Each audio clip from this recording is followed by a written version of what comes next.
నేను మీ Indu. Welcome to social post TV. ఎలా ఉన్నారు? ఈరోజు మీ ముందుకు తీసుకొచ్చిన టాపిక్ ఆస్కార్. అసలు ఈ ఇయర్ ఒకే సినిమాకి చాలా ఆస్కర్స్ వచ్చాయి. అసలు ఆ సినిమా ఏంటి? ఏ కేటగిరీస్లో ఆ అవార్డ్స్ వచ్చాయి? ఇన్ని అవార్డ్స్ ఈ ఒక్క సినిమాకే రావడానికి రీజన్స్ ఏంటి? ఆ సినిమాకి నిజంగా అంత పోతుందా? ఇవన్నీ ఈ వీడియోలో తెలుసుకుందాం.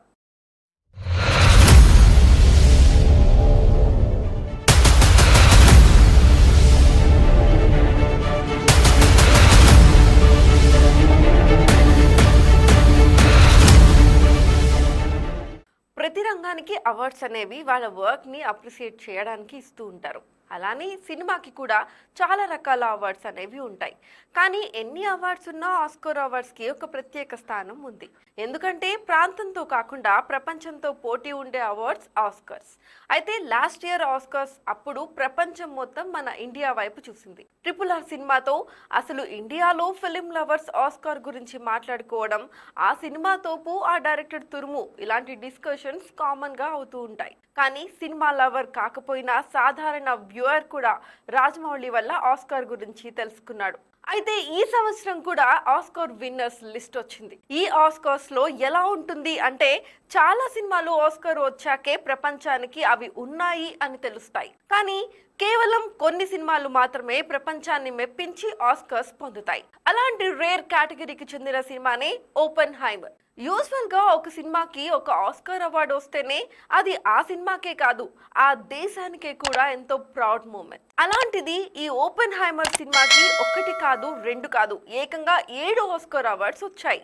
బెస్ట్ యాక్టర్ గా సిలియన్ మర్ఫీకి, బెస్ట్ సపోర్టింగ్ రోల్ గా రాబర్ట్ డౌనీ జూనియర్ కి, బెస్ట్ సినిమాటోగ్రఫీకి హైటీ వ్యాన్ కి, బెస్ట్ డైరెక్టర్ గా క్రిస్టోఫర్ నోలన్ కి, బెస్ట్ ఎడిటర్ గా జెన్నిఫర్ లేమే కి, బెస్ట్ ఒరిజినల్ స్కోర్ కి లూడ్విగ్ గోరెన్సన్ కి, బెస్ట్ పిక్చర్ గా Emma Thomas, Charles Roven and Christopher Nolan producers కి వచ్చాయి. అసలు ఎందుకు ఈ ఓపెన్ హైమర్ కి 7 ఆస్కార్స్ వచ్చాయి? అన్ని అవార్డ్స్ రావడానికి రీజన్స్ ఏంటి?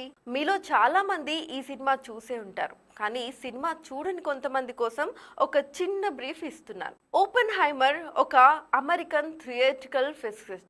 ఈజీగా చెప్పాలి అంటే, జపాన్లోని హీరోషిమా అండ్ నాగసాకిల మీద వేసిన న్యూక్లియర్ బాంబ్ ని కనిపెట్టింది ఈ ఓపెన్ హైమరే. ఇతని బయోపికే ఈ సినిమా కథ. ఈ సినిమాని డైరెక్ట్ చేసింది క్రిస్టోఫర్ నోలన్. యూజువల్ గా క్రిస్టోఫర్ నోలన్ ఫిలిమ్స్ లో స్క్రీన్ ప్లే అనేది చాలా కాంప్లికేటెడ్ గా ఉంటుంది. కొన్నిసార్లు ఆ స్క్రీన్ ప్లేని అర్థం చేసుకోవడానికే ఆ సినిమాని 2-3 సార్లు చూడాలి. అలా అని సినిమా అర్థం కాదా అంటే, ఆయన సినిమాలకి కోట్లలో అభిమానులు ఉన్నారు. కెరియర్ స్టార్టింగ్ లో తీసిన మెమెంటోలో ఉన్న స్క్రీన్ ప్లే అప్పటి వరకు ఉన్న సినిమాలు అన్నిటి ప్యాటర్న్ బ్రేక్ చేసేలా ఉంటుంది. ఆ సినిమా స్క్రీన్ ప్లే గురించి కొన్ని సంవత్సరాల పాటు మాట్లాడుకున్నారు. ఈ సినిమాని ఇన్స్పిరేషన్ గా తీసుకునే మన తెలుగులో సూర్య చేసిన గజని తీశారు. ఆ నెక్స్ట్ వచ్చిన Batman series, Prestige, Inception, Interstellar, Dunkirk, Tenet, ప్రతి సినిమాలో నోలన్ తన మార్క్ స్క్రీన్ ప్లే వాడారు. ఎందుకంటే ఈ కథలన్నీ కూడా ప్లాట్ డ్రైవెన్ స్టోరీస్. అంటే కథ, అందులో ఉండే డ్రామానే ఎక్కువగా ఉంటుంది. కానీ ఈ ఓపెన్ హైమర్ కి మాత్రం నోలన్ తన స్క్రీన్ ప్లేని పెద్దగా వాడలేదు. ఎందుకంటే ఈ సినిమా క్యారెక్టర్ డ్రైవెన్ స్టోరీ అయినా కూడా గ్రేట్ అప్రిసియేషన్స్ వచ్చాయి. ఈ కథని చూపిస్తూనే ఒక ప్రపంచ యుద్ధాన్ని, అందులో ఉన్న ఎన్నో సెన్సిబుల్ లేయర్స్ ని చాలా బాగా చూపించారు. అలాగే మనిషి చేసిన విధ్వంసాన్ని కూడా గ్రేట్ విజువల్స్ తో చూపించారు.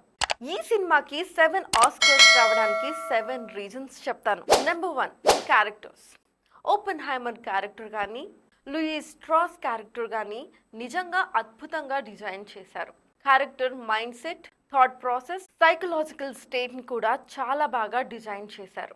Number 2, Nolan screen play. 3 different time lines లో స్టోరీ వెళ్తుంది. ఇలా 3 టైమ్ లైన్స్ లో స్టోరీ వెళ్ళినా కన్ఫ్యూజన్ లేకుండా కట్ చేసిన ఎడిటింగ్ కూడా ఈరోజు ఆస్కార్స్ రావడానికి పెద్ద రీజన్. Number 4, making. ఈ సినిమా అనగానే అందరికీ గుర్తొచ్చేది అటామిక్ బాంబ్ డిస్ట్రక్షన్. దాన్ని కూడా డైరెక్ట్ గా చూపించకుండా ఓపెన్ హైమర్ పాయింట్ ఆఫ్ వ్యూ నుండి చూపించారు. Number 5, DOP. ఓపెన్ హైమర్ క్యారెక్టర్ తనలో తను పడే ఇన్నర్ కాన్ఫ్లిక్ట్స్ ని, అందులో ఉండే డ్రామాని డిఓపి సరైన విజువల్స్ తో క్యాప్చర్ చేశారు. బ్లాక్ అండ్ వైట్ షార్ట్స్ ని, సర్విల్ షార్ట్స్ ని, 3 time lines of story telling ని పర్ఫెక్ట్ గా కాంప్లిమెంట్ చేస్తూ విజువల్స్ తీశారు.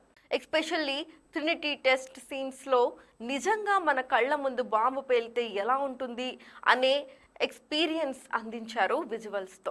Number 6, sound design. మ్యూజిక్ అనేది మినిమలిస్ట్ రోల్ ప్లే చేసిన చోట కూడా సౌండ్ చాలా పెద్ద రోల్ ప్లే చేసింది. సినిమాని మరింత ఇంట్రెస్టింగ్ గా చూపించడానికి, ఆడియన్స్ ని హుక్ చేయడానికి, అట్మాస్ఫియర్ ని, టెన్షన్ ని బిల్డ్ చేయడానికి సౌండ్ మేజర్ రోల్ ని ఇందులో ప్లే చేసింది అని చెప్పుకోవాలి.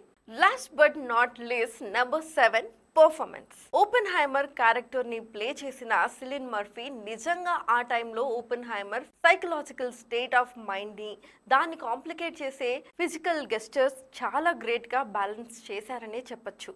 ఒకసారి ప్రపంచంలో బెస్ట్ ఫిల్మ్ మేకర్స్ లో ఒకరైన క్వింటన్ టారెంటినో ఆస్కార్స్ మీద ఒక కామెంట్ చేశారు.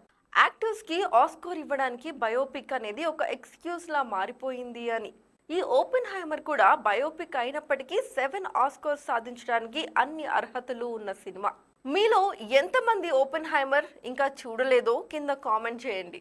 ఇలాంటి ఇంట్రెస్టింగ్ అప్డేట్స్ రెగ్యులర్గా మీకు నోటిఫికేషన్ రూపంలో రావడానికి ఇప్పుడే మన ఛానల్ని సబ్స్క్రైబ్ చేసుకుని పక్కనే ఉన్న గంట సింబల్ని ప్రెస్ చేయండి.